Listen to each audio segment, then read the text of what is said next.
je vous cache pas que ça se casse la gueule, le podcast depuis quelques années. Donc, il y a moins d'opportunités. Ouais. Il y en a jamais eu énormément parce que ça reste une toute petite industrie. Ouais, c'est pas la télé, c'est pas... Il n'y a pas la même audience déjà de base, donc forcément il n'y a pas les mêmes moyens. Quand on m'envoie une histoire, on sait à peu près quelle va être la teneur du conseil.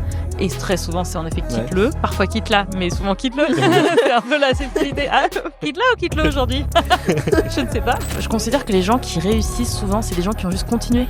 Ouais. Parce qu'il y a quelques personnes qui réussissent dès le début à, je sais pas moi, à sortir un projet dans quelque domaine que ce soit, podcast ou autre, et ça cartonne.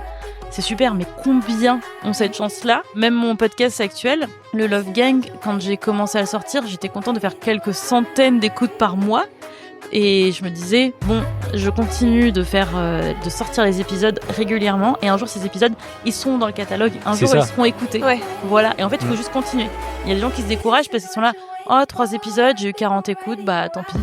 Mais c'est hyper prétentieux d'imaginer que les gens n'attendaient que ton podcast, en fait.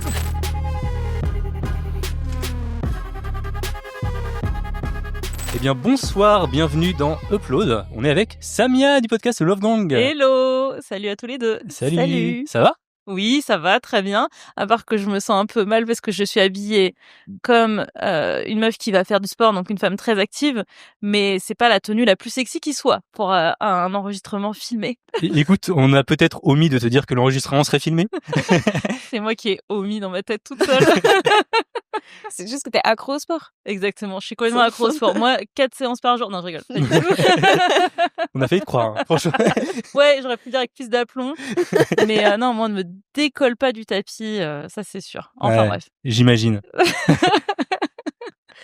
Ma deuxième passion. Bon, du coup, on te connaît pour plein de choses. Je pense que le premier truc pour lequel on te connaît, c'est le Love Gang. Oui. Initialement, la chamade. Oui. Et t'as aussi fait plein d'autres podcasts. C'est vrai. T'as énormément de casquettes. Et oui, ça fait 7 ans maintenant que j'en fais, donc ça fait pas mal de productions. T'es un peu j'allais dire une vieille, c'est pas très sympa. Ça peut. Non, mais... pas le droit. J'ai presque 36 ans, on peut dire, je crois. On a le même âge, du coup. Et ben voilà. Mais en fait, je voulais dire par rapport au business du podcast, quoi. Enfin... Oui, c'est vrai. Surtout que je faisais avant ça encore...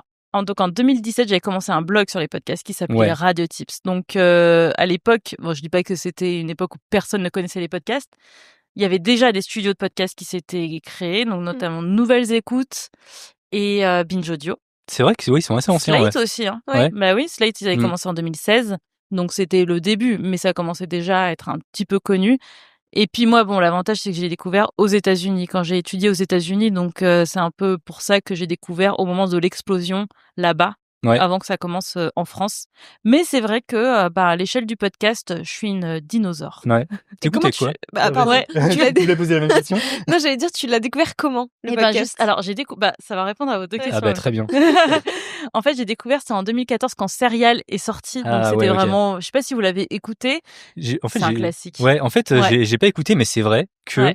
C'est un classique, tu l'entends toujours revenir. Exactement. Ouais. C'est dommage parce qu'en fait, on l'entend beaucoup revenir, mais finalement, il n'y a pas tant de gens aujourd'hui qui l'écoutent encore. Ça fait énormément d'écoutes à l'époque. Vraiment des dizaines de millions. Ce qui était énorme pour un podcast. Enfin, on n'avait pas l'habitude de ça. Puis c'était même pas à la radio, quoi. C'était vraiment... C'était du natif, quoi. Du natif. Ouais. Donc, bien sûr, c'était fait par This American Life, qui était un peu connu. Ouais. On connaissait, c'était quand même quelque chose qui était connu, quoi. Mais ce format-là de documentaire avec un peu de suspense, true crime, etc. C'était nouveau. Et donc moi, j'ai découvert ça. Honnêtement, je sais plus comment j'en ai entendu parler, mais j'étais étudiante à Washington. Et donc, j'ai écouté par curiosité. Et là, je me suis dit, ouais, c'est génial. Je me suis pas dit à ce moment-là, ouais, le podcast, c'est génial. Je me suis dit, ça, c'est super. Ouais. Et petit à petit, il y a de plus en plus de podcasts. J'ai continué à écouter. Ce qui fait qu'aujourd'hui, j'écoute toujours quasiment que des podcasts américains. Ah ouais? Okay. Ouais. Ok. On en parlera peut-être après, je sais pas, mais j'écoute quasiment pas de podcast français. Ça fait très snob de dire ça, mais c'est vraiment un petit peu, juste. C'était un peu, j'ai senti qu'il y avait un truc dans ton regard. Tu me lançais un appel des yeux. Non, mais vraiment, je les trouve très forts aussi parce qu'ils ont beaucoup plus de moyens qu'en France pour les productions. Et donc, j'ai naturellement écouté beaucoup de podcasts américains. Et puis, je suis rentrée en France. Et à la base, je m'étais dit pas une seule seconde que j'allais faire ça. Ouais. J'avais étudié les relations internationales, donc j'avais pas du tout, je me dirigeais pas là-dedans. T'étais aux États-Unis pour tes études? Ouais, exactement, pour mes études. J'ai fait en fait, d'abord, j'ai fait une année d'échange et ensuite, j'ai fait un master de 2 ans Ouais. Et ensuite, je suis rentrée en France pour travailler, mais vraiment dans un travail de bureau très classique, Ouais. très sérieux et tout ça. Et puis, je continuais à écouter plein de podcasts en parallèle et un jour, je me suis dit: «J'aimerais bien faire des podcasts». Donc j'ai commencé par faire un blog sur les podcasts et puis plus tard, j'ai commencé à pitcher des idées et cetera. Donc voilà. C'est marrant d'avoir eu cette idée Ouais. de faire un blog Ouais. Oui. plutôt que de faire un podcast. Et ben parce que en fait, personne ne parlait des podcasts indés. Pour le coup, j'écoutais des podcasts en français et en anglais pour ce blog parce que j'allais pas écouter que des podcasts Ouais. en anglais. Enfin, il y avait aussi beaucoup de podcasts français qui se créaient. Indés, que ce soit donc des amateurs entre guillemets, enfin en tout cas des gens qui faisaient ça comme hobby ou alors des gens qui faisaient ça en truc un peu pro quoi. Et je m'étais dit personne ne parle de ces productions-là, même Télérama par exemple à l'époque parlait que de France Culture, Ouais. Ouais. de Europe 1, de machin et et Arte Radio. C'est les seuls podcasts natifs dont ils parlaient. Et je m'étais dit bon, c'est intéressant, c'est important d'en parler, mais c'était dommage que tout ce pan de la création soit laissé de côté. Et donc j'ai lancé ce blog et c'est vrai que bah moi ça me permettait de parler de ma passion. Donc c'était en parallèle de mon taf hein. Mais je m'étais pas dit tout de suite je vais pouvoir en faire mon métier parce que je me disais mais qui je suis pour faire ça en fait, c'était bizarre mais j'avais pas du tout étudié ça. Même j'ai fait Sciences Po, mais j'ai pas fait du journalisme. Ouais. Donc je m'étais dit: «Bah non, c'est pas mon domaine», et je voyais pas comment je pouvais raccrocher les wagons et prétendre un jour à faire ça. J'écoutais beaucoup de podcasts, américains, mais j'écoutais aussi beaucoup de Arte Radio Ouais. et j'étais un peu impressionnée par, la Ouais. qualité des documentaires Ouais, audio. ok. Voilà et je me disais: «Non mais syndrome de l'imposteur, jamais je pourrais faire ça» et voilà. Donc mais finalement ça s'est fait petit à petit et d'ailleurs, j'ai aussi suivi une formation qui s'appelle Transmission et qui existe toujours. C'est une formation complètement, bénévole. C'est associatif, c'est principalement des journalistes de RFI qui ont lancé ça et ils avaient lancé la première édition pour former au documentaire audio. Et donc je crois que c'était au moment où je quittais mon boulot, donc je démissionnais et en même temps, il y avait ça qui se lançait, c'était en 2018 et j'ai commencé à faire, apprendre des choses en tout cas, à mettre en pratique, à apprendre des techniques, d'écriture, d'enregistrement, de montage et cetera. C'était vraiment la base de base parce que je savais rien faire et puis, bah, petit à petit, j'ai fait mon premier documentaire audio que j'ai sorti de façon complètement indépendante et ensuite j'ai commencé à pitcher à des producteurs avec des hauts et des bas. Enfin, je veux dire, on me refuse et on m'a refusé 1 milliard de projets pour quelques-uns à accepter, quoi. Mais en tout cas, voilà, ça s'est fait un peu comme ça.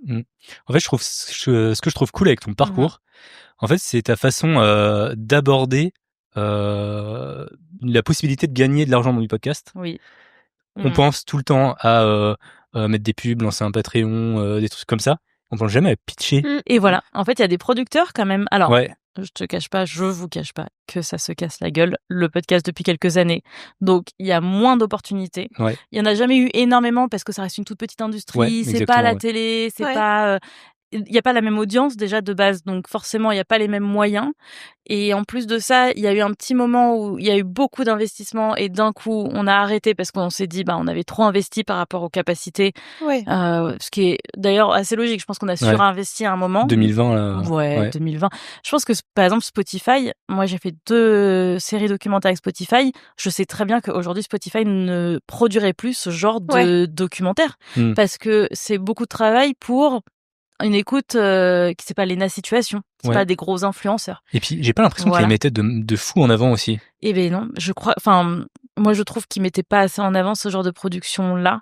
C'est dommage parce que par exemple, il y a une production pour laquelle j'ai travaillé pendant 2 ans et c'était quand même une somme assez conséquente qui a été mise sur la table. Forcément, ouais. Bah oui, Ouais. c'est quand même dommage de pas beaucoup le mettre en avant. D'ailleurs, mon podcast est sorti à peu près en même temps que celui de Léna Situation. Donc bon, bah on fait le calcul. donc Lequel mettre le plus en avant, voilà. Moi, j'avais pas de pub dans le métro, par exemple. Bizarre. Ça aurait été stylé. Ça aurait été grave stylé pour un podcast sur l'école, sur un gamin et tout qui fait des crises de colère. Non, mais en tout cas, c'est vrai qu'aujourd'hui, ils ont changé de stratégie et il y a plusieurs studios de podcasts qui ferment. Donc, il y a moins d'opportunités. Mais c'est vrai qu'il y a quand même cette possibilité de se faire produire. Plus, je dirais, pour, à la base, quand même, des documentaires ou des projets assez écrits, c'est dur d'aller voir, à moins d'être un influenceur, d'aller voir un producteur et de dire, je veux faire un podcast de conversation. Ouais, clairement. Est-ce que vous pouvez me donner des sous pour ça? Et les gens vont dire, bah, en T'es fait, qui fais tes preuves d'abord. Exactement. En fait, c'est ça. T'es qui? On peut pas imaginer ce que ça va donner parce que, bah, un podcast de conversation, tout dépend de, la capacité à à fédérer une communauté, à parler aux gens, comment est-ce qu'on mène les interviews. Et ça se fait en faisant. Tu peux pas le mesurer clairement, ouais. Voilà. Comment? Tu peux pas le mesurer avant. Enfin, je peux pas le mesurer avant, exactement. Pas... Sauf si, voilà, on est Léna Situation et qu'on a déjà une commu et que, quoi qu'on fasse, on sait sera qu'on a 1 million d'écoutes minimum garanti, voilà. Mais c'est des gens qui ont dû travailler par ailleurs, hein, bien sûr. Hein. Je veux dire, Léna, elle a dû travailler sur YouTube pour arriver à un stade où le podcast, elle était sûre d'être écoutée.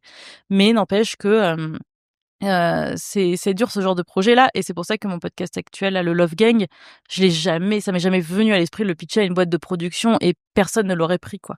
Mais sur tous tes podcasts documentaires, comment tu vois, t'as eu cette démarche de te dire je vais aller contacter des gens. Enfin, tu connaissais déjà les producteurs, ce secteur-là, ou comment ça s'est passé? Mais pas du tout, en fait. J'ai vraiment envoyé des mails.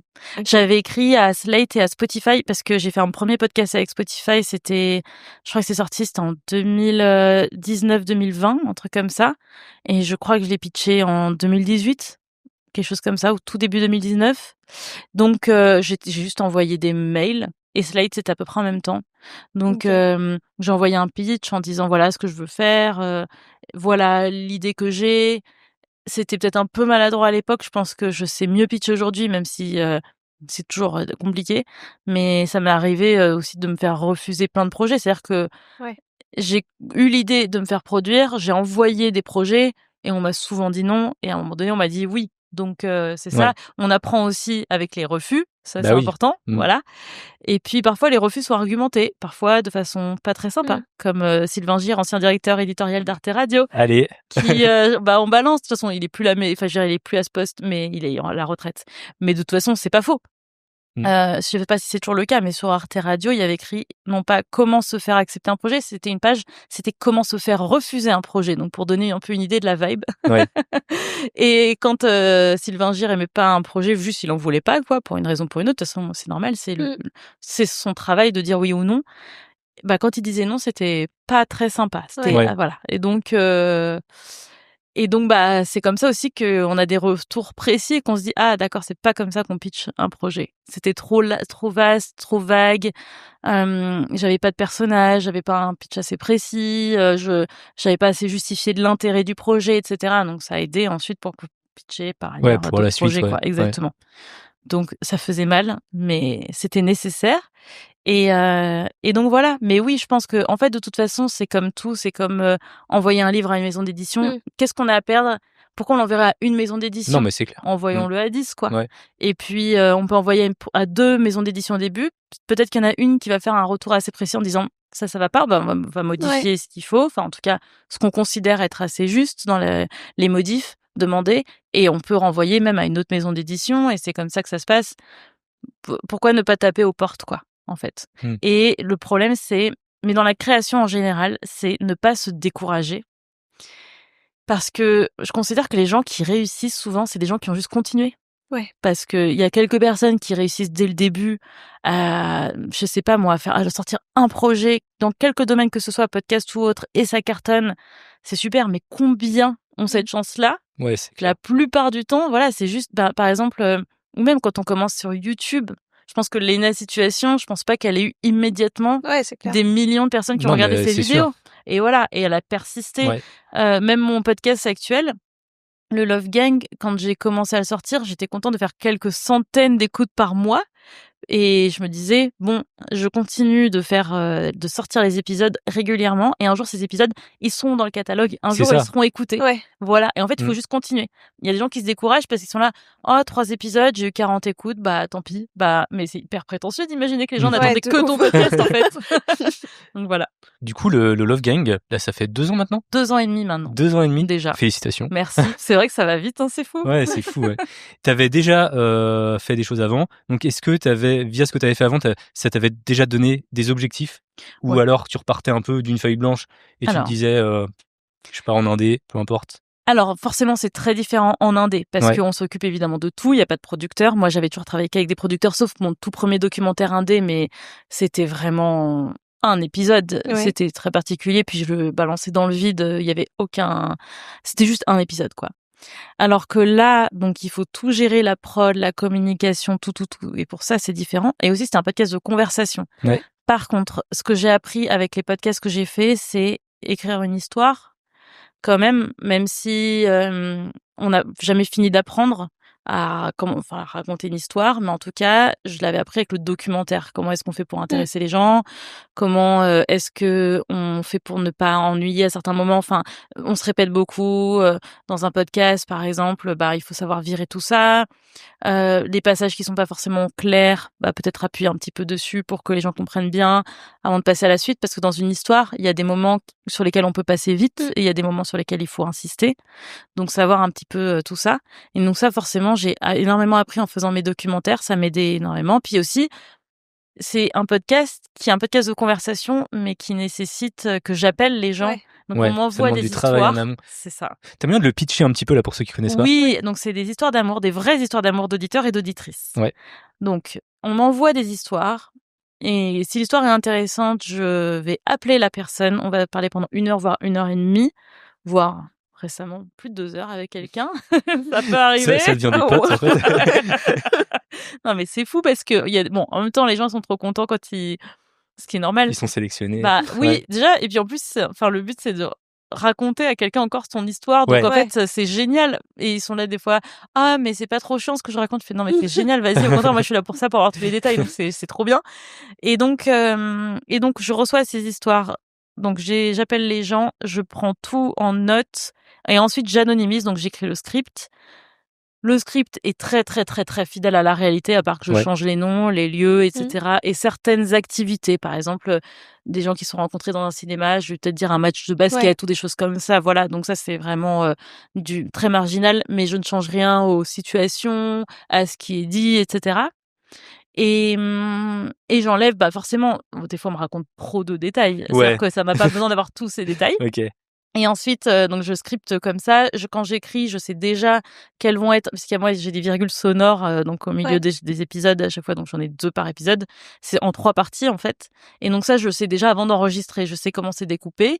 Et ensuite, je le raconte à un invité. Et puis derrière le montage, c'est aussi une réécriture, parce que parfois il y a des moments où j'avais pas pensé à préciser quelque chose et l'invité va me dire ah, j'avais pas compris ça. Et du coup, je sais que ce passage-là, je vais mettre au début quand je réponds en disant oui, par exemple, sa grand-mère est morte. Donc ça, c'est important de le savoir pour une X raison, par exemple pour l'épisode. Je vais le mettre au début. Donc ça permet aussi le montage de rééquilibrer certaines choses et de réécrire.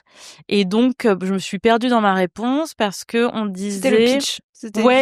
Le pitch de mon podcast, c'est ça, le pitch de mon podcast, exactement. Et oui, et donc voilà, et à la base, pourquoi je parlais de ça? Parce que c'est quand même, le documentaire m'a appris à parler avec des gens, à les écouter et à savoir poser les bonnes questions, parce qu'il faut quand même que je relance, que je pose des questions, des précisions sur des choses quand j'ai les gens au téléphone, parce qu'après l'invité va peut-être me demander tout ça et c'est peut-être nécessaire pour la compréhension. Donc ça, le documentaire m'a beaucoup appris. Et je continue quand même un peu à faire du documentaire à côté, donc c'est jamais perdu. Tu pitches toujours Alors, ça fait longtemps que j'ai pas pitché. Pour l'instant, je fais plus des podcasts documentaires institutionnels, donc pour lesquels on m'a proposé directement de rejoindre des projets. Mais en fait, non, par contre, j'ai envie de repitcher aux États-Unis, parce que j'ai fait un podcast aux États-Unis et j'aimerais bien en refaire un. Ils sont encore une fois très forts. Ils ont énormément de moyens par rapport à nous, donc c'est super. Donc il faudrait que je me repenche là-dessus. Mais en tout cas, avec le Love Gang, j'ai à la fois l'avantage du podcast de conversation, donc ça j'ai découvert un peu, j'avais pas fait avant, mais aussi toujours une dimension connexion au réel, à des histoires vraies, quoi. Ouais, c'est sûr. Voilà. Mais d'ailleurs, pourquoi t'as choisi direct le documentaire? Alors, est-ce que c'était parce que c'est ce que t'écoutais? Parce que c'est ce que j'écoutais. Tout simplement, c'est ce que j'écoutais. Et d'ailleurs, c'est marrant, mais après, je pense que c'est quand même souvent le cas. En podcast, j'écoute beaucoup de documentaires et conversations, donc plutôt du réel. J'écoute quasiment pas de fiction audio. Alors que en film, je regarde assez peu de documentaires, c'est plutôt de la fiction. Mais ouais, le documentaire, c'est tout simplement ce que j'écoutais le plus. Et beaucoup de séries documentaires.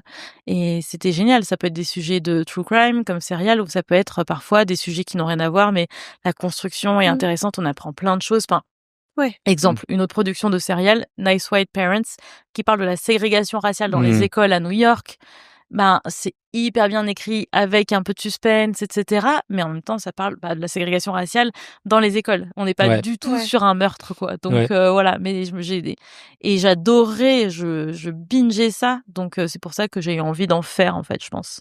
T'aurais presque pu partir sur du true crime, justement. Et j'ai rien fait, jamais de true crime. Après, je crois qu'il faut tomber vraiment sur le bon truc parce que c'est un peu galvaudé aussi. Ouais, je suis d'accord. Voilà. Des fois, on y va juste pour y aller et il faut vraiment avoir quelque chose à raconter. Et en plus de ça, moi, j'aime bien les true crime qui sont pas trop sensationnalistes. J'aime bien quand même quand il y a un respect des personnes, et notamment des victimes. J'ai vachement de mal, par exemple, même à la télé, j'ai du mal avec, je sais pas, les faits entrer l'accusé ou ce genre de trucs parce que je trouve que c'est juste horrible. Enfin, j'ai du mal, c'est horrible à dire, genre, j'ai énormément d'empathie comme si les autres n'en avaient pas. C'est pas ça. Non, mais vous comprenez. Non, mais en fait, je sais pas pourquoi je n'arrive pas. Alors que dans le podcast, je trouve que ça peut être fait de façon un peu plus respectueuse. Et donc, il faudrait vraiment pouvoir réunir toutes ces conditions-là, le faire avec l'accord de la famille des victimes, des choses comme ça, ce qui n'est pas toujours le cas. Ce que tu n'auras quasiment jamais, d'ailleurs. Exactement. En fait, si tu l'as pas, faut pas le faire. En fait, c'est tout. Et il y a eu beaucoup de cas comme ça, même aux États-Unis, d'ailleurs, de podcasts qui ont bouleversé un peu les familles, ou même fait entrer l'accusé, même des émissions de télé qui n'ont pas trop plu. Mais donc voilà, je pense qu'il faut tomber sur la bonne histoire à raconter. Et puis voilà, ça s'est juste jamais présenté. C'est pas non plus, j'aime bien le true crime, mais c'est pas ce que j'écoute le plus non plus, du tout. Moi, c'est plutôt des sujets, c'est vrai, souvent sociaux, même Serial, à part Serial, ils ont pas fait vraiment de true crime, ils ont fait d'autres sujets, mais toujours bien fait. Les podcasts de Gimlet Media aussi, c'était souvent des documentaires avec du suspense, etc. Mais, ou bien Pineapple Street, bref, plein de studios comme ça. Mais c'est pas forcément du crime, quoi. Mais le Love Gang, ça fait très américain. Ah ouais? Ah, c'est marrant. Ça me fait plaisir, je savais pas. Déjà, tu sais, React à une histoire de quelqu'un d'autre. C'est vrai. Oui, et d'ailleurs, je me demandais c'était quoi le point de départ. Et alors justement, et en plus de ça, c'est vrai que pour le coup, je me suis complètement inspirée dans le concept. C'est un podcast qui s'appelle Normal Gossip, un podcast américain qui a démarré il y a 3-4 ans, un truc comme ça. Et le principe, c'était c'est toujours d'ailleurs, ça existe toujours, c'est une personne qui raconte à un invité des vraies histoires, des vrais gossips de la vraie vie, donc des histoires avec très peu d'enjeux, mais qui sont un peu marrantes à suivre, donc des histoires de voisinage, de voilà, très peu d'amour en fait finalement, mais en tout cas c'est plutôt ça, et les gens réagissent, donc c'est anonymisé, tout ça, et je m'étais dit ah là là, ça faisait longtemps que je voulais faire un podcast sur l'amour, qui est mon sujet préféré, vraiment ever, et donc je m'étais dit tiens, ça peut être un bon truc, et j'écoute aussi, c'est vrai, beaucoup de podcasts, par exemple Maintenance Phase, qui est un podcast où sur la santé, les régimes, etc., anti-grossophobie, enfin voilà, des sujets de ce style, wellness, l'industrie du bien-être, etc. Et en fait, c'est 2 co-hosts, et dans chaque épisode, l'un raconte à l'autre parle d'un sujet particulier, donc l'un a fait des recherches, il raconte à l'autre l'objet, enfin les résultats de ses recherches. Et donc, l'autre va réagir. Donc, en fait, c'est vrai que c'est quelque chose qui se fait beaucoup. Quoi. Ouais, exactement. Ça marche c'est totalement du React. Ouais. Maintenant, tu le dis, je me dis qu'en fait, il y a pas mal de podcasts comme ça que j'écoute aux États-Unis qui sont dans ce style-là. Donc, oui, c'est vrai. Mais t'en as pas tant en France, ou alors pas forcément. Sur YouTube. Exactement. Oui. Ou sur Twitch. Ou Twitch. Ouais, moi j'en fais sur Twitch un peu où je vais. Moi, c'est les confessions. Je trouve ça trop marrant, tu vois. Trop bien. Et j'ai des soirées où on est 2 ou 3, tu vois, à lire des confessions sur Reddit, et puis on réagit dessus. Ah, mais alors, et c'est trop drôle, quoi. Alors, j'avais fait des épisodes bonus un peu sur le podcast Am I the Asshole sur Reddit. Si je le trouve de balle. Si je le trouve de balle. C'est trop bien. Donc, on en fait aussi. Ouais. Ça c'est trop marrant. En fait, c'est un peu des gossips aussi, ce genre de truc finalement, avec des gens qui racontent, puis en plus il y a l'anonymat qui est garanti quand même et tout. Donc ça c'est vrai que c'est peut-être plus un format à la base qui est américain. Et j'avais jamais trop fait le rapprochement. Les podcasts en France, c'est soit du documentaire très travaillé, soit de la conversation juste, on est autour d'une table, mais il y a pas trop ce truc de, parce que oui, c'est plutôt de l'interview, quoi. Ouais, voilà, de l'interview ou conversation libre, etc. Et c'est vrai que moi c'est un peu c'est un peu la difficulté de mon podcast, c'est quand même que c'est énormément de taf par rapport à une conversation classique, parce qu'il y a quand même beaucoup de taf en amont et en aval, parce que moi je suis une folle du montage en plus, mais c'est vrai que c'est un épisode par semaine et en fait c'est énorme, c'est beaucoup. T'as pas réfléchi à un moment donné à te dire peut-être que ça pourrait être la personne qui viendrait à mon micro raconter son histoire? En fait, je trouve que ça, il y en a beaucoup, des podcasts comme ça. Pour le coup, ça, c'est un truc, je sais pas, par exemple, un transfert. Ah oui, mais justement, toi, tu restes, tu t'effaces pas, tu vois. Je pose la question. Tu perds le côté React. Mais voilà. Oui, tu perds le côté React. Je perds le côté React. Et en plus de ça, moi, en tout cas, les gens qui m'envoient leur histoire, ce qui est génial, c'est que j'ai accès à des histoires de personnes qui n'auraient jamais parlé c'est vrai, d'eux-mêmes. Oui, tu vas pas raconter ça. Exactement. Surtout des histoires encore en cours. Exactement. Ils ont la garantie de l'anonymisme. Exactement. C'est ça. Ta voix. La voix. Donc après, on peut dire n'importe quoi, on peut changer plein de trucs. Il y a des gens qui vont reconnaître la voix. Donc ça, c'est vrai que non, moi j'aime bien ce côté-là et avoir des invités qui vont réagir. Et je trouve qu'en plus, ça fait qu'on peut. Il y a un peu plus, il y a une distance en fait. Donc déjà, on peut plus juger les histoires parce que on n'a pas la personne qui est là dans la pièce. Et puis, ça donne aussi des moments un peu, on rigole. On rigole jamais des invités du tout, c'est pas le but. Mais enfin, des personnes qui témoignent. Voilà, des histoires, c'est pas le but. Mais en tout cas, on peut vraiment être assez libre dans le ton. Et c'est un peu plus compliqué si on a une personne qui vient. C'est pas du tout pour moi le même podcast. Mais peut-être que ça plairait à certaines. C'est marrant parce qu'une fois, j'ai eu un avis négatif sur Spotify. Enfin, j'en ai eu quelques-uns, hein. Mais j'ai eu un avis en particulier. Bof, je préfère les podcasts où les gens racontent directement leur histoire. T'es là, du coup, c'est pas ça qu'il faut. Pas le podcast pour toi. Il y en a plein. Écoute ça. Ça, c'est trop bizarre de dire ça. Sinon, oui, je pense aussi au podcast Crush. J'ai reçu, je sais pas si vous connaissez, mais j'ai reçu Marie-Charlotte dans le podcast. Et elle, vraiment, elle interviewe des gens sur leur histoire d'amour. En fait, voilà. Pour moi, ça, c'est des podcasts qui existent.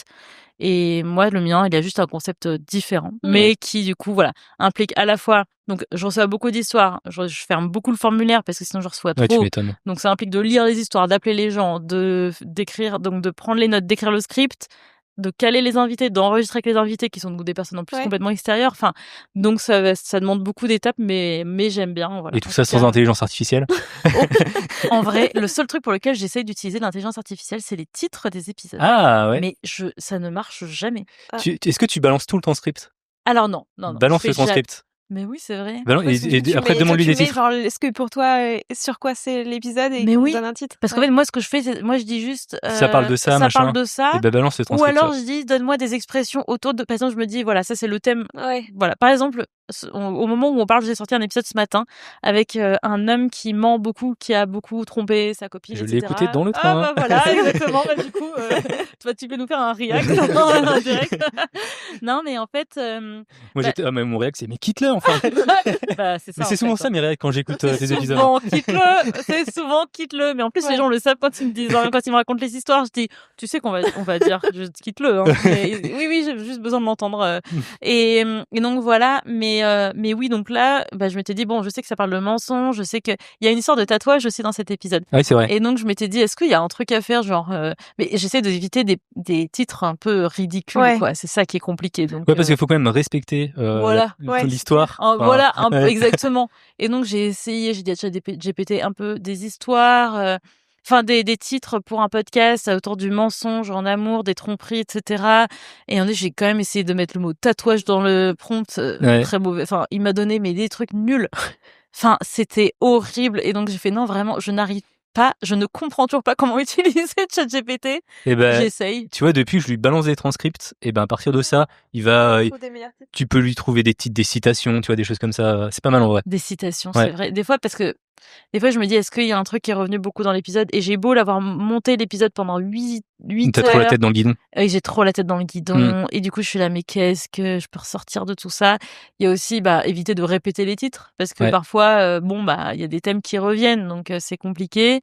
Mais je suis jamais très satisfaite de mes titres. C'est rare, en fait. Bon, c'est un peu aussi le dernier moment à chaque fois, hein. Pour vous donner une idée, là, l'épisode qui est sorti ce matin à 6h, donc j'ai publié hier soir. Je suis rentrée d'une soirée et je crois que j'ai trouvé le titre à 1h du matin. Donc autant vous dire que c'était du dernier moment, quoi. Donc voilà, je pense que si je passais un peu plus de temps, je pourrais peut-être mieux. Mais est-ce que ça a un impact sur les écoutes ou pas? Non, est-ce que tu vois que des fois, tu as des titres que tu trouves géniaux et ça a un impact? Non, aucun impact. C'est pas les gens écoutent. C'est pas comme YouTube. Pareil. Pas comme YouTube. Oui, c'est vrai. Oui, parce qu'en fait, YouTube, je pense qu'on peut plus tomber sur une vidéo YouTube sans connaître le podcast, sans connaître la chaîne. Clairement. Tu les écoutes tous, donc en fait, peu importe le titre. Exactement. Le titre est vraiment, à la limite, le nom de l'invité que je mets dans le titre peut jouer, mais encore que, en vrai, je vois qu'il n'y a pas tellement d'impact sur les noms des invités, ont pas tellement d'impact. Non, en fait, t'as des abonnés et ils vont t'écouter. Pour l'histoire, quoi. Exactement. C'est fou, hein. Tandis que YouTube, là, je fais des tests pour mes podcasts et en vrai, la plupart des gens qui me regardent sur YouTube, c'est des gens qui me connaissent pas. Ok. Ouais. Du coup, c'est cool parce que ça ramène des nouveaux auditeurs. Et tu te dis, en fait, il te faut un bon titre, il te faut une bonne miniature. Et ils vont voir ton truc à droite, là, ou alors ta vidéo à droite, et ils vont cliquer dessus, quoi. Exact. En plus, c'est cool quand même, parce que ça donne une opportunité, effectivement, de toucher des gens qui te connaissent pas du tout. Donc ça, c'est cool. Et le podcast, on est vraiment en silo, quoi. Chacun a son truc. Des fois, tu peux ne jamais avoir entendu parler d'un podcast, et t'es là, il a, genre, je sais pas, tant d'écoutes. J'avais jamais entendu parler, mais parce que c'est vraiment des silos fermés.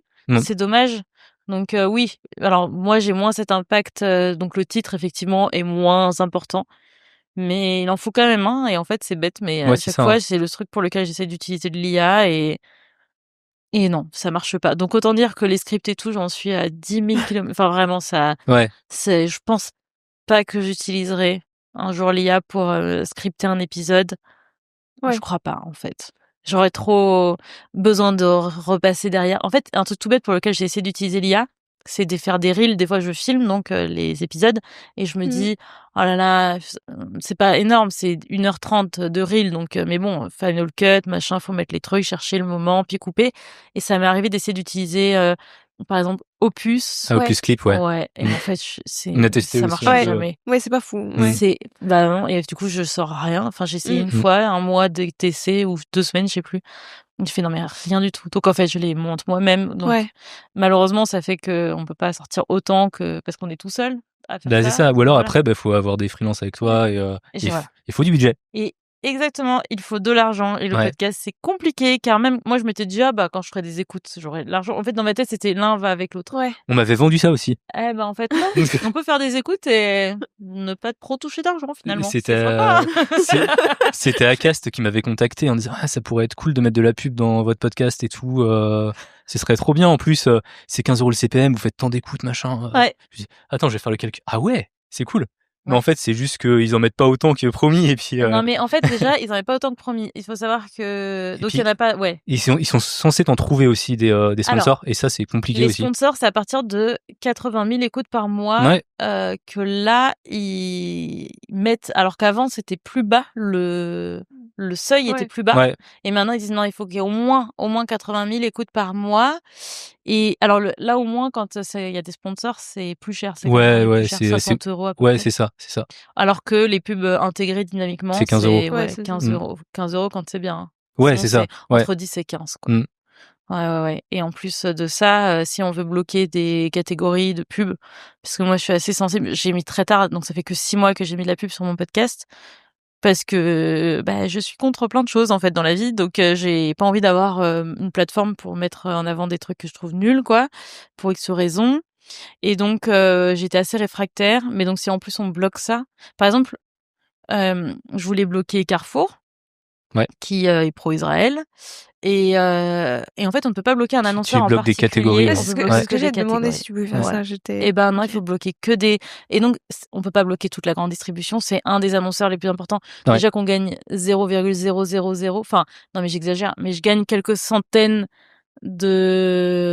en moyenne quelques centaines d'euros par mois pour un podcast qui me demande énormément de temps. Donc pour l'instant on n'est pas encore dans l'équilibre. Heureusement que j'ai d'autres missions à côté, quoi. Ça me permet pas de vivre. Ok. Je pense qu'on va en parler d'ailleurs, mais moi, ce qui m'intéresse, alors, au départ, ton podcast s'appelait La Chamade. Oui. Donc, ce serait cool que tu reviennes un petit peu là-dessus. Pourquoi le changement de nom? Drama. Drama.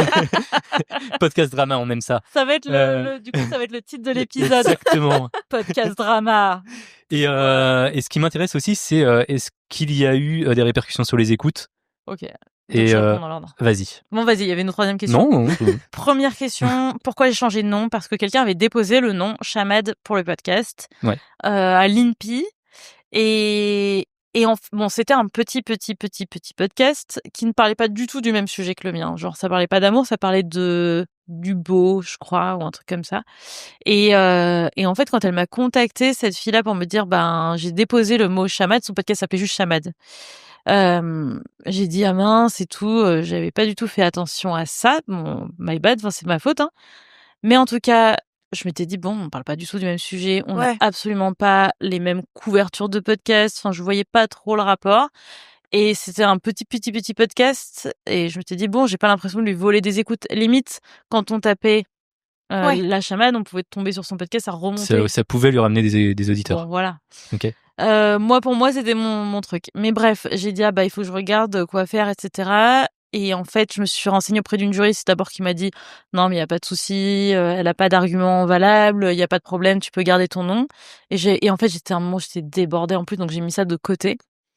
Et elle m'a renvoyé un courrier. Et pareil, j'ai dit on verra plus tard. En fait, j'ai pas le temps. Et à un moment donné, mon podcast est tombé des plateformes. Donc Spotify, YouTube. Alors YouTube, c'est marginal. Je suis sur YouTube parce que voilà, c'est tout quoi. C'est en plus. Mais en tout cas, les premières à réagir, c'était YouTube, Spotify et Deezer. Et ça allait bientôt tomber aussi de Apple Podcasts. Et donc, j'étais dans un état pas possible. Ouais, tu m'étonnes. Voilà. Il faut savoir que cette personne, à la base, quand elle m'a contacté la première fois, je lui ai dit, est-ce que je peux te payer pour reprendre le mot, enfin le nom, quoi. Bon, moi j'ai aussi du mal avec l'idée qu'un mot t'appartienne. Je trouve que c'est un nom commun. C'était pas la chamade, c'était chamade. C'était juste chamade. Mais en fait, apparemment, quand je me suis renseignée après auprès d'une autre juriste, au moment où tout est tombé des plateformes, elle m'a dit malheureusement, elle est dans son bon droit. Et hier soir, j'étais à une soirée où quelqu'un m'a dit, on m'a dit exactement l'inverse pour un autre truc. Donc j'étais là, mais en fait, qui a raison? De toute façon, les juristes, c'est comme tout. En fait, on peut se dire, les juristes ont raison. En fait, c'est qu'un juge qui peut dire au tribunal si la personne a raison de porter plainte ou pas. Bon, elle n'a pas porté plainte, hein, mais en tout cas de faire tomber le podcast des plateformes. Et donc, j'étais trop mal. Il fallait que je change de nom et puis vite en plus du coup. Vite. Bah oui, pour que le podcast puisse revenir. Donc, ce qui est trop bien, c'est que quand même, quand on tape chamade sur Apple Podcast ou Spotify aujourd'hui, ou la chamade, je ressors encore. Ah, c'est stylé ça. Donc ça, c'est stylé. Donc ça, c'est cool. Mais n'empêche, et par contre, aucun impact sur les écoutes. Ça, les gens sont du coup, forcément, les abonnements sont restés.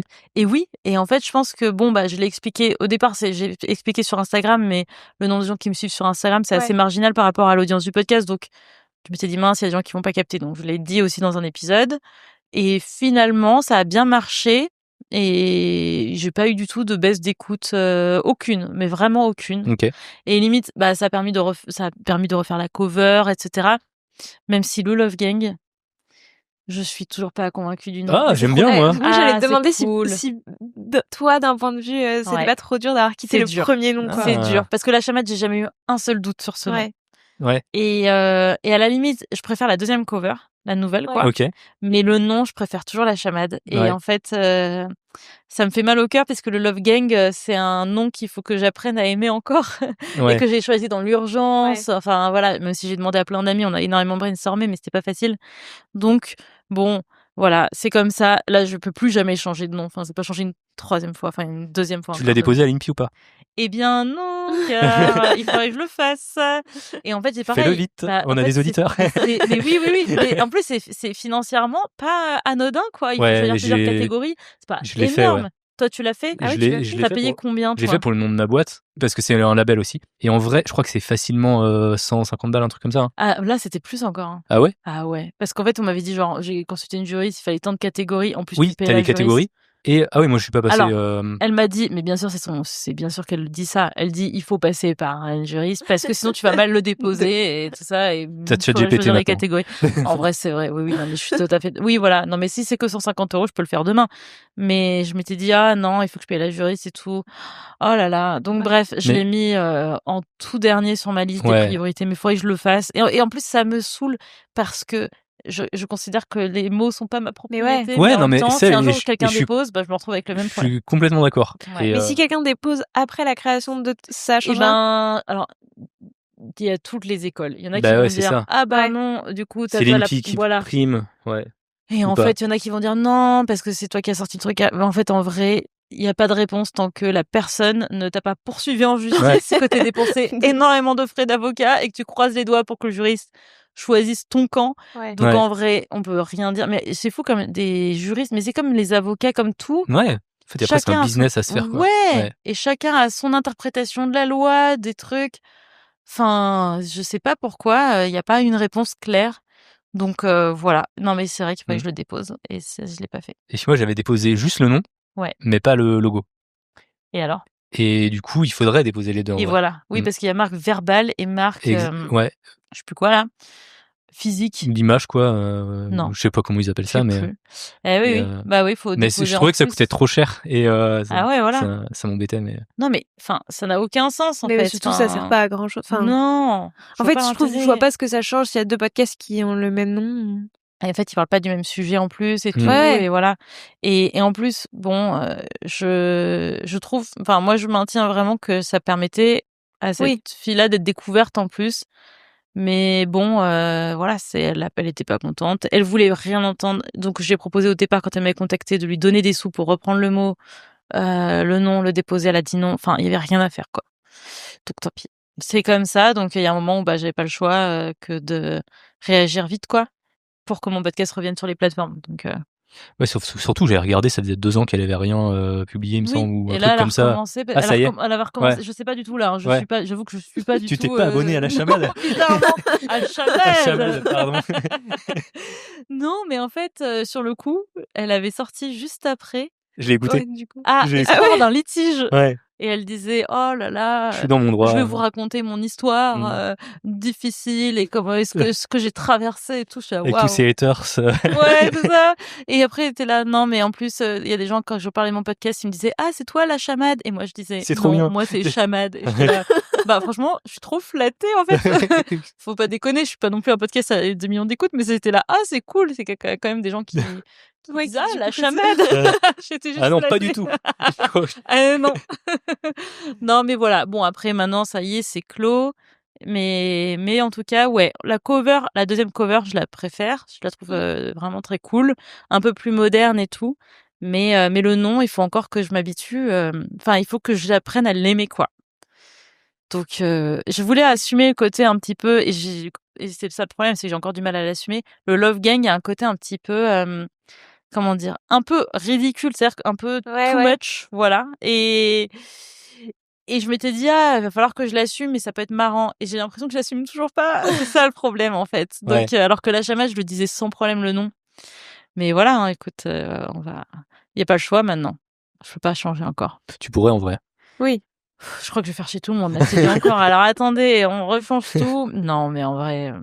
Déjà que quand les gens découvrent le podcast aujourd'hui et qu'ils écoutent les anciens épisodes, ils doivent entendre au début la chamade. Ouais, ça doit être un peu bizarre, ouais. Oui, bon, c'est pas dramatique, mais alors là, si on fait encore un troisième nom, non, c'est pas possible. Là, je vais commencer par contre à perdre des écoutes, je pense. Ils vont dire, c'est bon, elle nous saoule. En fait, le truc le plus embêtant, c'est pour tous les endroits où t'es allé avant, où t'as parlé de la chamade et où ça va être compliqué de faire le lien. Exactement. Notamment, j'ai été sélectionnée au Paris Podcast Festival, donc c'était sous le nom La Chamade. Bah ouais. J'avais fait un live aussi au toujours Paris Podcast Festival. J'ai eu un peu de presse sur le podcast Marie-Claire, le Slate et tout ça. Et c'est La Chamade. Donc ça, malheureusement, ça apparaît toujours sous ce nom-là. Hein, Ça, c'est ça qui est dommage, c'est connecter les wagons et dire, en fait, c'est le même podcast. Bon, tant pis. Hein, ça, de toute façon, il n'y avait pas le choix. En fait, je n'avais pas le choix. J'allais pas me lancer dans des trucs juridiques pas possibles et garder mon podcast pendant 6 mois hors des plateformes en espérant pouvoir récupérer le nom à la fin. Donc, tant pis, hein. C'est comme ça. Le Love Gang, c'est ce qui te prend le plus de temps dans une semaine actuellement? C'est difficile à dire, mais ça me prend énormément de temps. Mais tout me prend du temps, c'est ça le problème. En fait, je fais aussi donc des podcasts institutionnels, notamment pour l'ADEME, et là, on commence un podcast pour les agences de l'eau. Et ça me prend aussi pas mal de temps finalement. Ouais. Donc, je pense que c'est à peu près à égalité. Par exemple, en ce moment, l'ADEME et le Love Gang, c'est à peu près autant de temps l'un que l'autre. Mais je dirais que c'est au moins 50% de ma semaine, quoi. Au moins. Okay. Ouais. Ça dépend. Il y a des moments où c'est le moment où j'ai beaucoup de gens au téléphone et du coup, ça prend plus de temps. Et des moments où, du coup, comme j'appelais beaucoup les gens, j'ai un peu moins de taf là-dessus. Mais globalement, je dirais que c'est 50% de ma semaine. Donc c'est pas mal. Enfin, c'est pas mal encore une fois par rapport à l'argent qui arrive et qui est pas, c'est pas énorme quoi. Ouais, parce qu'en fait là, j'ai envie de dire business model, mais je sais même pas si c'est le mot. Mais en fait là, ce qui te fait gagner de l'argent sur le Love Gang, c'est juste la publicité. Juste la publicité. Ouais. J'adorerais moi les systèmes à l'américaine avec des Patreon et tout ça. J'avais un peu essayé, ça n'avait pas du tout pris. J'avais essayé c'était début 2023, peut-être j'ai essayé trop tôt, c'est possible aussi. En fait, je pense que maintenant que t'as mis de la pub, t'as une incentive en plus. Tu vois, écoute les épisodes sans pub déjà. Sans pub. Ouais. Ça, en fait, ça pourrait se tenter, mais pour moi, c'est aussi proposer des épisodes bonus. Ouais. Oui, parce que voilà. Bah ouais. Après, moi, je soutiens beaucoup de podcasts américains sur Patreon, donc je trouve que c'est un système qui est génial. Enfin, ils proposent toujours des épisodes bonus. Parfois, il y a des podcasts qui proposent un épisode par semaine, en plus de l'épisode par semaine sur le flux, donc c'est hyper cool. Enfin, j'adorerais ça. J'ai lancé un Substack il y a quelques mois avec une newsletter par mois, mais voilà, je dis que c'est juste un bonus et un épisode de récap culturel du mois précédent où je parle des livres que j'ai lus, des films que j'ai vus, etc. le mois précédent. Donc, mais en vrai, c'est assez marginal pour l'instant le nombre d'abonnés et c'est, je crois, 5 € par mois. Mais je dis que c'est juste un bonus pour m'aider. En fait, si on m'aide, on a ça en plus. Ok. Plus que dire c'est 5 € par mois pour un épisode et une newsletter par mois parce que les gens ils vont dire non mais c'est pas beaucoup comme ça vaut pas le coup. Mais au final c'est dur. En France on a, à moins d'être un très très très gros créateur de contenu, pas beaucoup de gens veulent nous soutenir parce qu'ils se disent c'est internet, c'est gratuit. Donc voilà.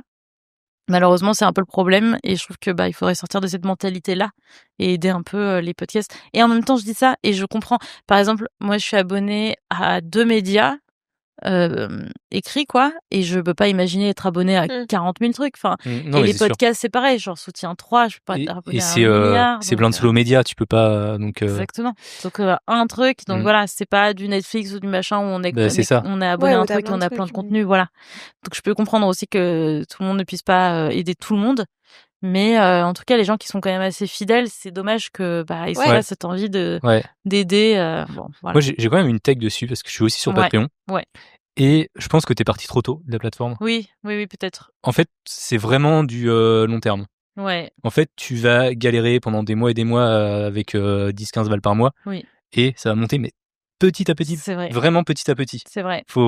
Et après, t'as un autre problème au fur et à mesure, c'est que t'as le renouvellement des cartes bleues, les gens oublient. Et du coup, c'est vrai. Ouais, donc t'as ça aussi. Ah oui. Mais je pense que si t'étais resté plus longtemps, au bout d'un moment, t'aurais eu, je sais pas, 100 €, 200. Oui, c'est vrai. Non, mais t'as raison. En fait, j'aurais pu. Bon, là, j'ai fait ce Substack, mais un peu différent, voilà. Donc, c'est vraiment un épisode de récap plus la petite newsletter, le petit texte et tout. Mais en fait, aussi, je fais pas beaucoup de promos autour du Substack. Par exemple, là, ça fait quelques mois que j'ai lancé et j'en parle jamais. C'est vrai, j'en ai entendu parler qu'une fois quand tu l'as lancé, il me semble. Oui. Non, mais c'est ça aussi le problème, c'est qu'il faudrait que j'en parle plus. Il y a une stratégie. Je trouve que là, cette année 2025, c'est l'année un peu du marketing autour du podcast. Ouais. Je veux plus travailler ça. Non, mais clairement. Voilà. Patreon, faut en parler dans tous les épisodes. Hein. T'es obligé. T'es vraiment obligé. Bien sûr. Ouais. C'est triste, tu vois, mais c'est vrai. C'est obligé. Oui. Bah voilà. Bah non, mais il faut que j'en parle dans le podcast. C'est vrai. Faut que je fasse ça. Pareil, des trucs tout bêtes. Je voudrais un nom de commu. Et c'est dur quand on a un invité à chaque fois différent parce que c'est pas vous êtes deux hosts, donc vous pouvez aussi avoir ce truc où il y en a un qui va dire qui va lancer un truc puis l'autre qui va réagir. Et moi c'est juste il faudrait que je lance un invité comme ça, mon nom de commu, genre et du coup je n'y pense jamais.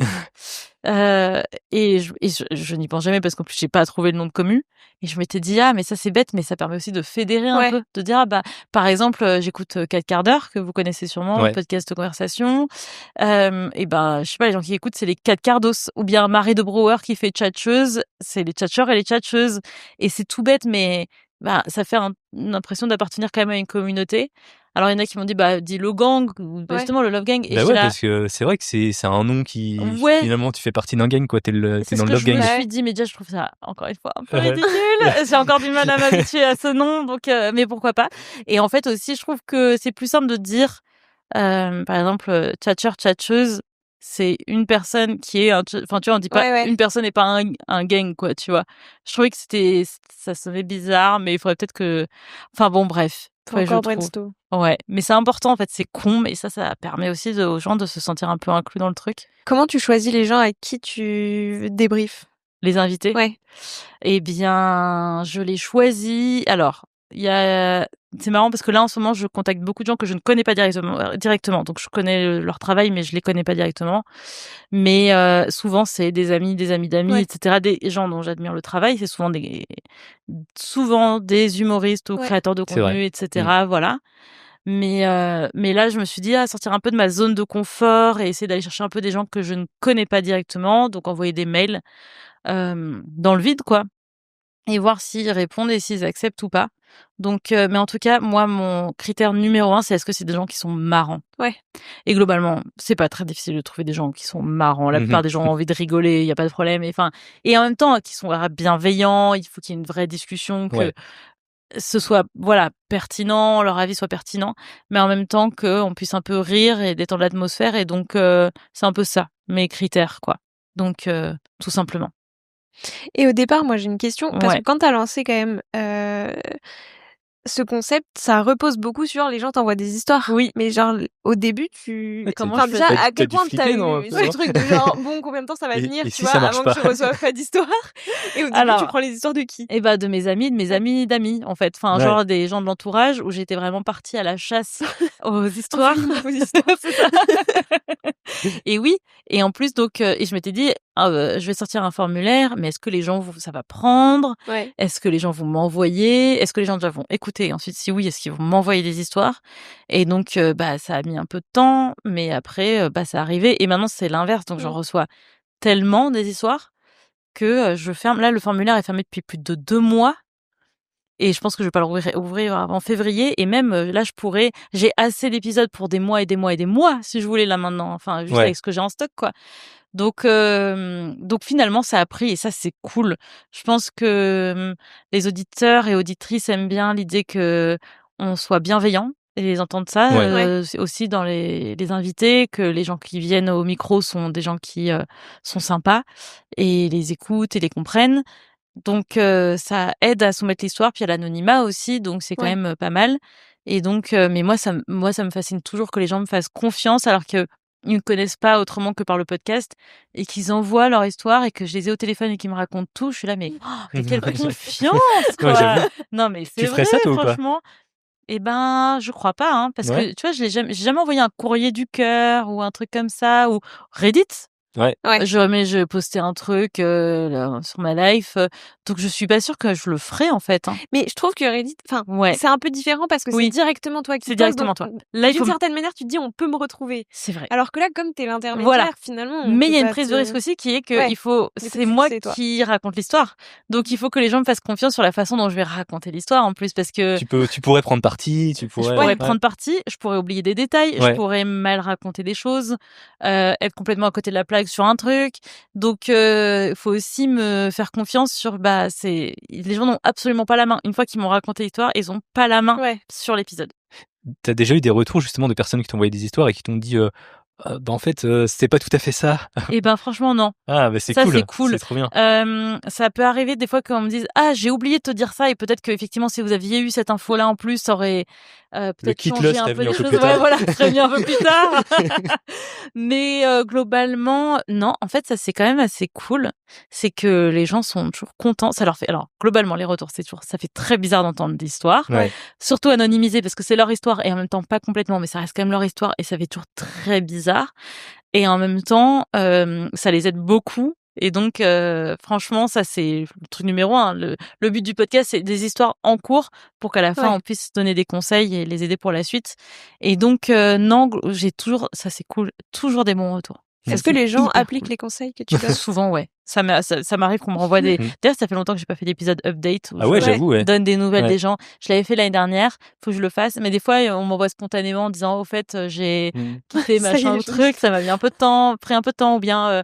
Il y avait un gars, donc c'était le premier épisode avec mon frère en septembre dernier, où le gars en question, la réponse était n'y retourne pas, quoi. Surtout n'y retourne pas, cette meuf ne veut pas ton bien.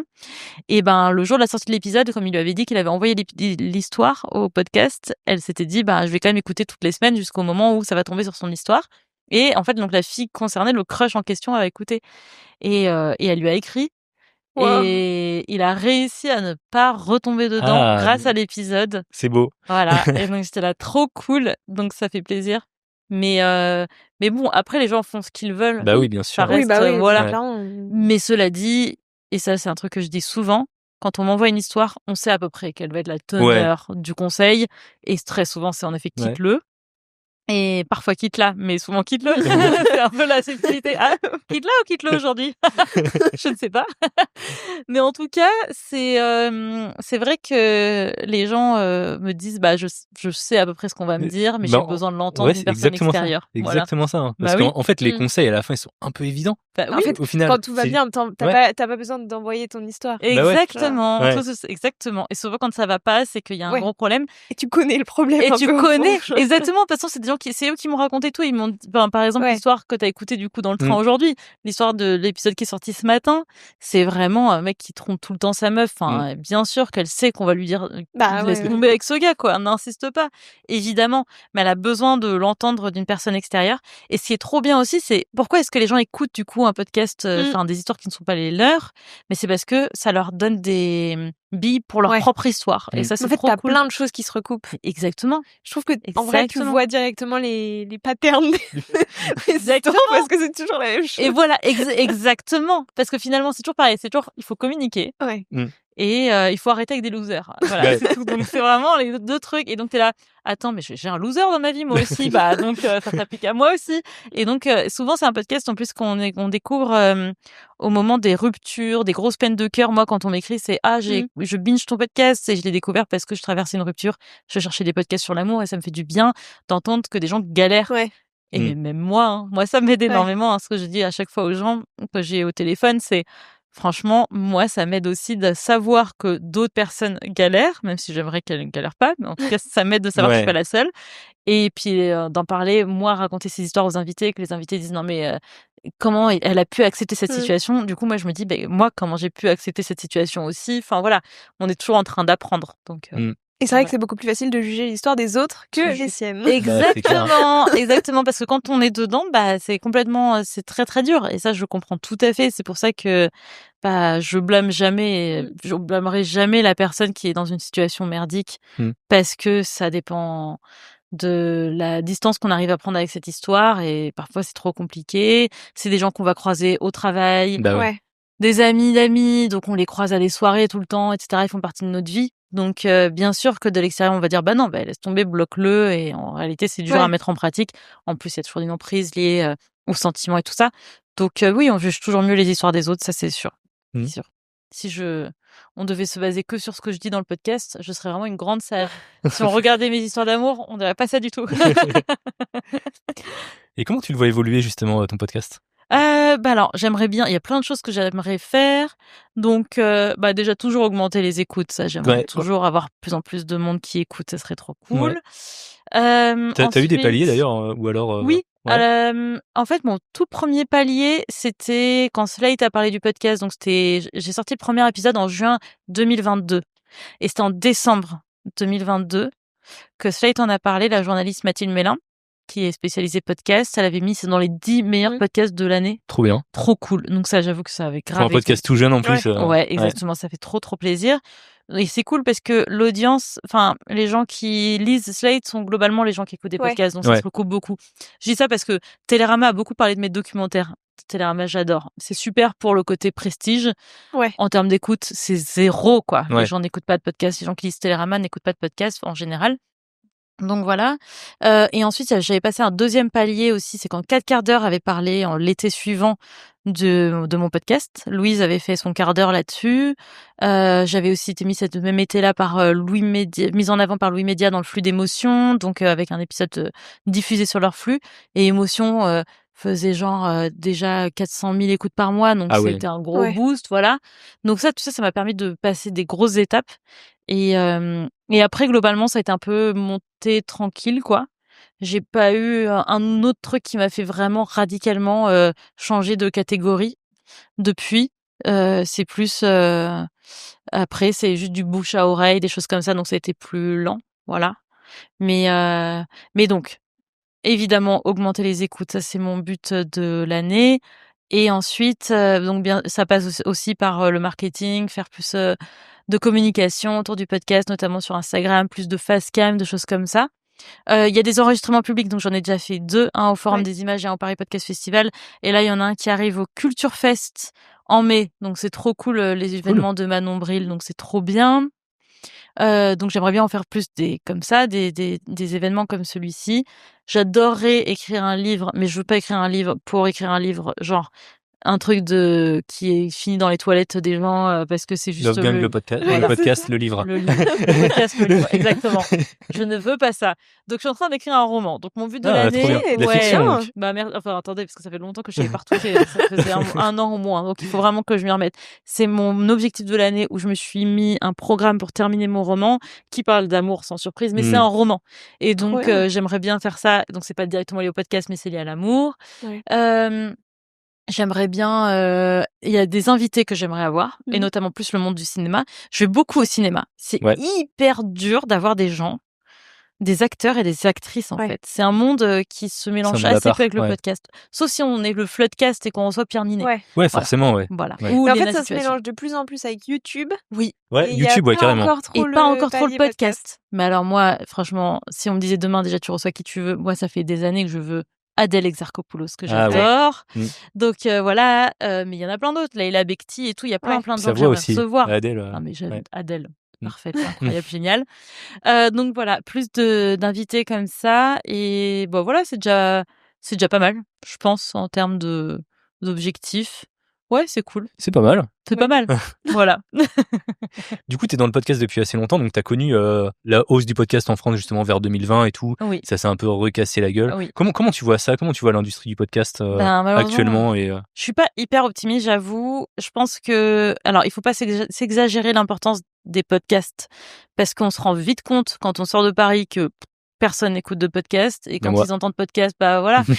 Tu vois, ça franchement je vois grave une différence quand même, parce que du coup moi j'ai commencé dans tout ce milieu-là en 2020 et personne connaissait. Enfin franchement, tu vas chez le coiffeur hors de Paris, personne sait ce que c'est un podcast et tout. Aujourd'hui tout le monde sait ce que c'est. Mais alors est-ce que ils savent vraiment ce que c'est, ou est-ce qu'ils connaissent que les podcasts de replay, tu vois, de radio? Je sais pas, peut-être. Mais au moins ils connaissent le mot, et franchement je trouve que ça a quand même vraiment infusé dans d'autres cercles. Ça s'est arrangé.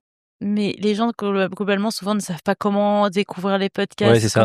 Ça, c'est aussi le problème des applis qui mettent très mal en avant les podcasts.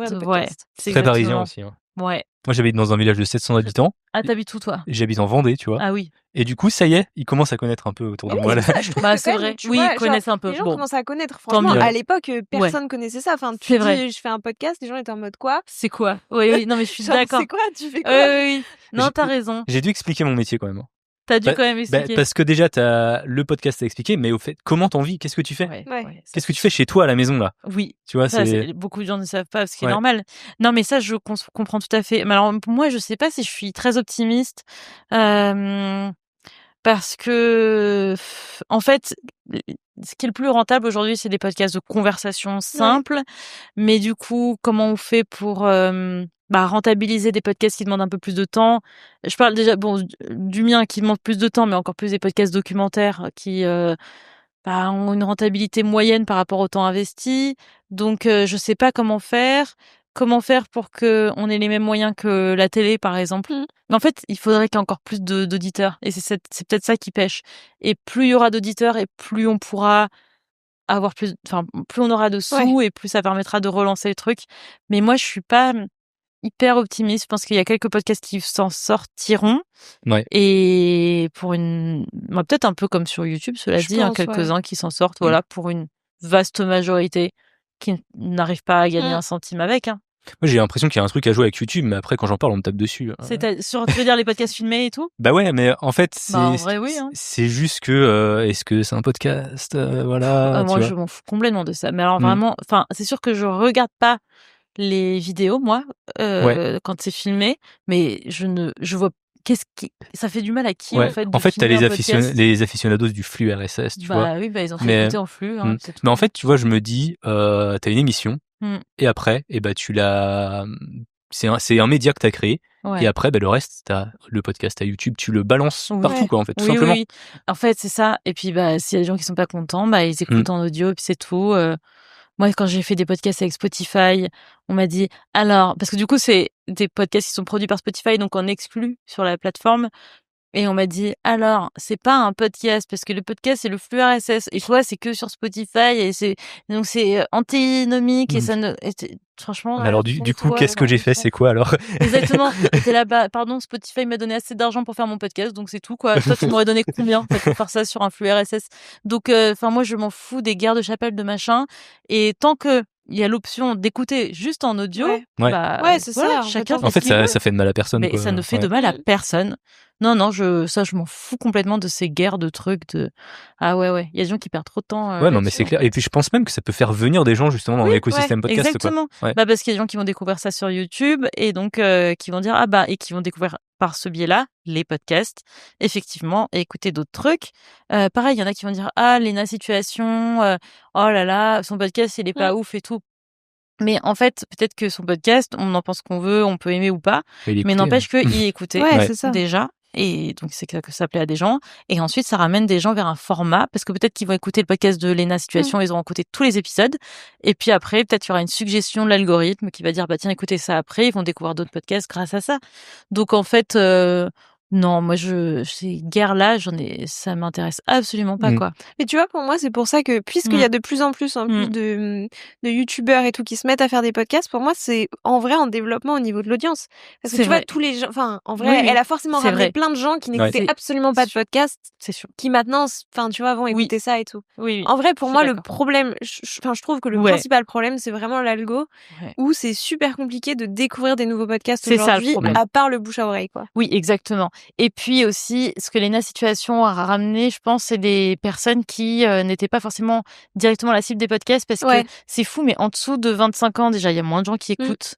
Et je pense que Léna Situation est aussi suivie par des ados et tout ça, donc ou des gens de tout juste 20 ans qui vont découvrir le podcast par ce biais-là et qu'on n'arrive pas à toucher par ailleurs, donc tant mieux. Donc ça, c'est aussi pour sortir de la catégorie, d'une certaine catégorie d'âge. Et en plus, sortir aussi de la catégorie socio-professionnelle, cadre, urbain, tout ça, voilà. Ça serait, parce que les youtubeurs sont plus forts que les podcasteurs pour toucher des gens, de partout. De partout et de toute catégorie sociale, de tout âge. Donc, s'ils peuvent ramener ça vers le podcast, c'est super, en fait. Ouais, on parle pas encore de nos podcasts dans la cour de récré, quoi. Et après, si on parlait du Love Gang en cours de récré, ce serait peut-être un peu bizarre. Tu l'envoies des briefs le lendemain. Oui, il faut dire aussi quand même qu'il y a des trucs que je serais mal à l'aise de savoir qu'il y a des gens trop jeunes qui écoutent. Mais j'ai déjà eu des histoires de personnes de 16 ans. Ah ouais? Ouais. L'histoire la plus jeune que j'ai racontée, c'était 16 ans. Et alors, Ah ouais, attends. Ah oui, c'était une histoire que t'avais envoyée. Ouais. Ah ok. Ah non, pas un invité. Oui. Non, mais j'ai pensé à des auditeurs qui te... Eh ben non, mais oui, c'est une histoire qu'on m'a envoyée et c'était une fille de 16 ans et c'était mon épisode. Franchement, c'est un de mes épisodes préférés du podcast. C'est Émilie Mazoyer qui animait les filles du Move, moi, quand j'avais 16 ans, en fait, et que j'écoutais tous les soirs sur le Move. Mon émission, donc c'était quasiment que des filles qui appelaient. Ça parlait beaucoup de musique, de relations. Enfin, c'était une émission de libre antenne, quoi, pas problématique, ce qui était fou pour l'époque avec Diffoul à côté, etc. Et donc c'était un podcast, une émission que j'écoutais tous les soirs. Et donc j'ai reçu Émilie pour cet épisode pour conseiller une fille de 16 ans aujourd'hui. Et donc c'était trop cool. Et récemment, j'ai encore reçu une histoire aussi d'une fille de 16 ans. J'ai aussi eu un mec de 18 ans. Enfin voilà, donc ça reste rare, mais c'est trop chou. Enfin c'est chou. C'est horrible de dire ça parce qu'ils vont dire oh là là, c'est bon. Enfin, je suis trop chou. Ça fait un peu condescendant. Mais en vrai, oui, c'était un peu des problématiques qu'on avait à l'époque et quand on découvrait tout juste l'amour et tout ça. Et donc, et d'ailleurs, la personne de 16 ans qui m'avait envoyé l'histoire, dont je lui ai raconté l'histoire que j'ai racontée à Émilie. Cette fille-là m'appelle toujours madame. Même aujourd'hui, quand elle m'écrit sur Instagram, elle me vous voit, elle me dit madame. Et même au téléphone, quand je lui ai dit, franchement, tu peux me dire tu. Je sais que j'ai 20 ans plus que toi, mais tu peux me dire tu. Et en fait, elle disait, ah oui, puis elle essayait, puis hop, et donc voilà. Et vraiment, c'est trop madame. C'est J'adore. Ouais. Et trop voilà. C'est trop cool. Est-ce que, pour terminer, est-ce que t'aurais, On va pas partir sur les conseils, plutôt allez, les conseils que tu ne donnerais pas. Ouais. Et quelqu'un qui veut se lancer, qui veut faire... Les conseils que je ne donnerais pas. Ouais. Que tu penses qu'il faut découvrir par soi-même. Être trop attentif aux statistiques, puisque au départ, ça peut juste décourager. Enfin, c'est bien de regarder les statistiques, mais si on sent que ça va juste nous décourager et nous donner envie de laisser tomber, c'est dommage. Ouais. Donc, c'est quelque chose qui peut arriver plus tard. Par contre, à l'inverse, plus tard, c'est important de voir les épisodes qui ont bien marché, d'autres moins, combien de temps les gens sont restés sur l'épisode et tout ça. Mais au départ, franchement, ne pas regarder ça. T'en fais quelque chose de ça? Des stats, ce genre d'histoire, ça marche mieux et du coup Oui, en fait, alors globalement sur les podcasts, on a quand même la chance par rapport à YouTube ou Instagram, c'est que les gens restent quand même beaucoup jusqu'au bout. Mais parfois, ça peut expliquer. Enfin, on se dit bah tiens, peut-être qu'il y a tel épisode qui est un peu plus confus, peut-être parce qu'il y a plus de gens que d'habitude qui ont laissé tomber à ce moment-là. Donc oui, je pense que c'est important quand même de savoir ça. De savoir aussi, c'est bête, mais le type d'invité qui marche mieux que d'autres, est-ce qu'il y en a, est-ce que machin, enfin, c'est horrible, mais ça reste, si on veut en vivre, il faut forcément se poser ces questions-là. Ça veut pas dire que, moi, j'adore recevoir aussi des gens qui sont des amis, mon frère, ma sœur, qui sont pas connus spécialement, donc voilà, il faut pas juste se fier à ça, mais en tout cas, c'est important.